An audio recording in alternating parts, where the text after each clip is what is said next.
Keystone Paranormal Society has returned to Keystone College to investigate the campus for the last time ever this semester. We were looking to see if we could continue off the success of our first investigation. We're out here live at the Bluebird 2 right now, about to get dinner, fueling up for the investigation, the last ever investigation at Keystone College this semester. We got Zach out here, we got Ryan, shout out Maya, I know you're watching at home right now. Oh yeah. The crew is packed. It's gonna be like $18 for the four of us to get dinner. It's gonna be awesome. Yeah. We're gonna get steak and shake later on, regret it an hour later. Because we ate too much, I mean. It's gonna be great. The group of 18 met up at Keystone College before we started the investigation and ate at our favorite spot near Keystone, the Bluebird 2 Diner, for a delicious meal that we all enjoyed for a cheap and reasonable price. We met back up at Keystone College and decided to scour the campus to see which buildings we would want to scout out during that night. So am I going live or are you? Steve's excitement for the night was infectious. The whole team was ready to investigate and find a sign of a spirit or ghoul that could be in the area. We went around and had exclusive permission from Keystone Security to enter the buildings and see if there was anything inside. Would there be something that would give us evidence to the supernatural world?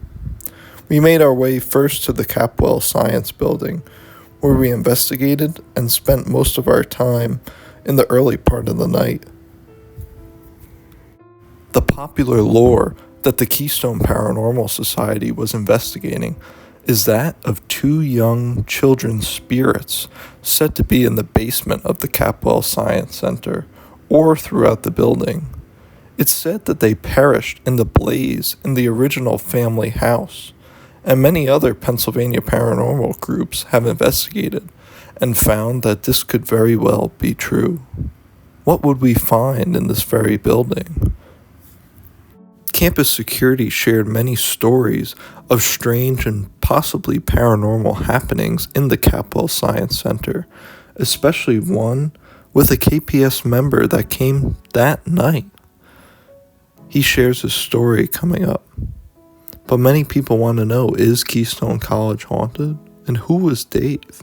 Live right now inside Capwell Science Center.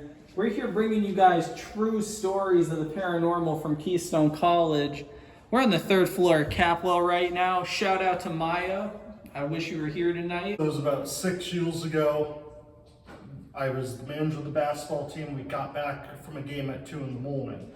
I was sitting in the parking lot across from the green and stuff here over in the gym, about 2 in the morning, and all of a sudden the lights started flickering 3 times.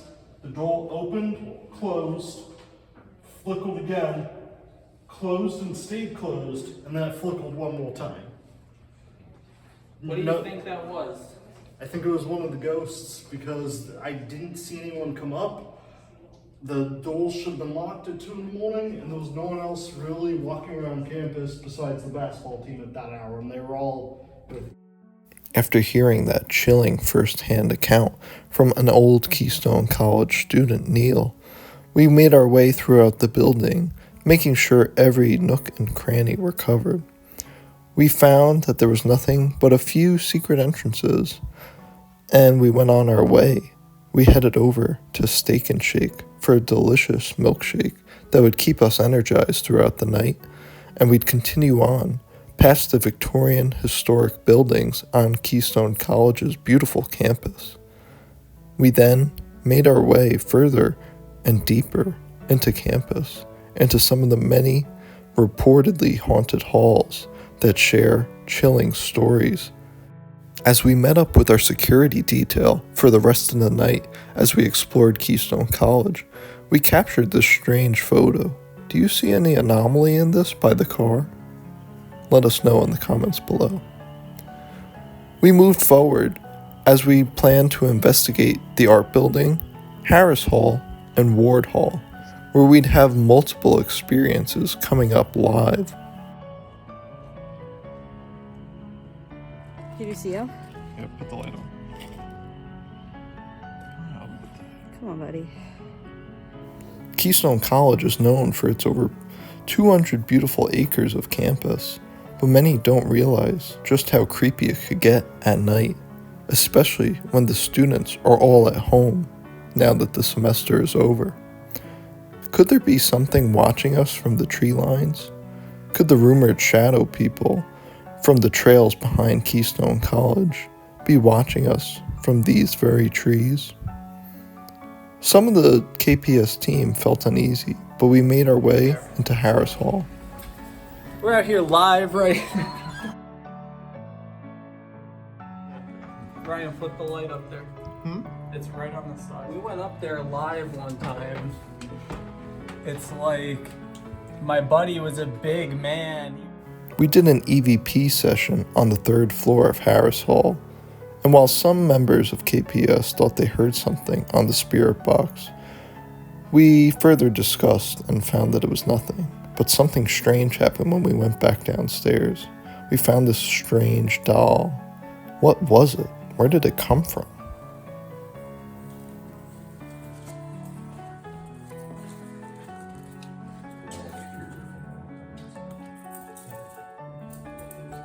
I wish we could say that we planted it there as a prank, but we really didn't. The security guard that was following us at the time said he also was unsure of where it came from. Was it sitting there for move out?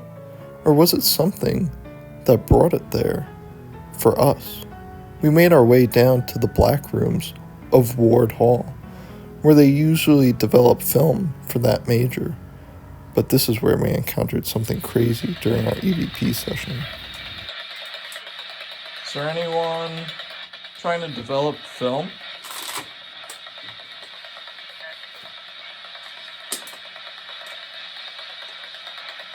If there's anyone here, could you make the EVP light up?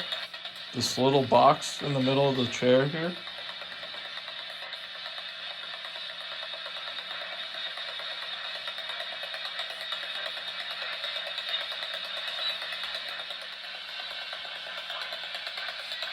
It wouldn't bother you, would it?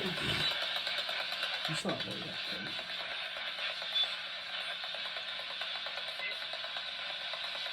Do you want us to leave?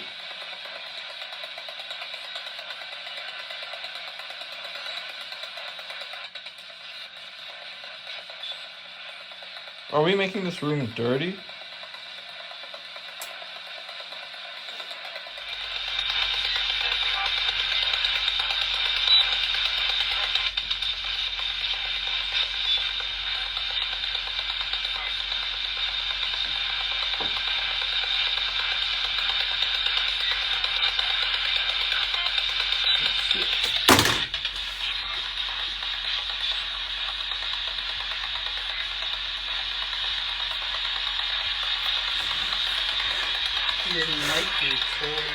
No, it was on the edge of the seat.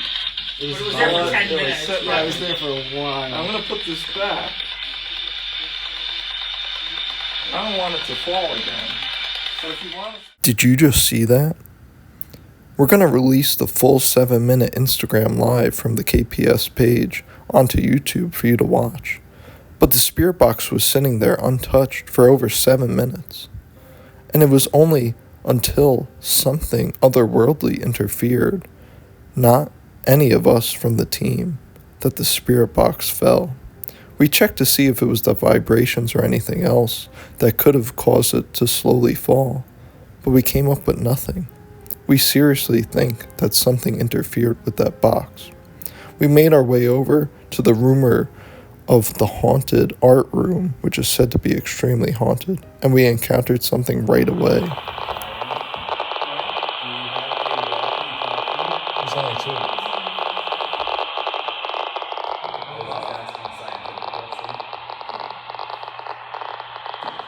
Me and Jake were both in possession of the radio, and we only had 2. But for some reason, as soon as we entered that art room, It suddenly went off, but neither of us were pressing the button. It wasn't even in our hands. Here, Zach has a bag that's moving without anyone touching it and no airflow. Listen.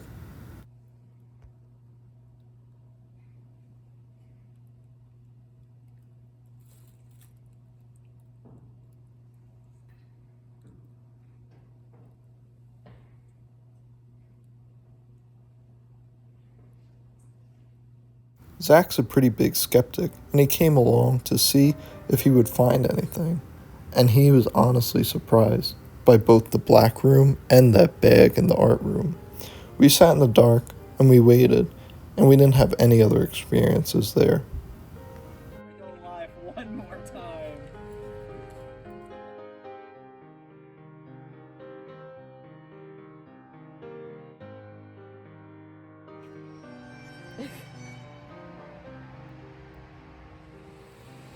As the night grew late and the team was becoming smaller, the remaining investigators went to the site of the abandoned building that burnt down and was said to be a site of satanic rituals. Nothing remains, but the trees are still burned.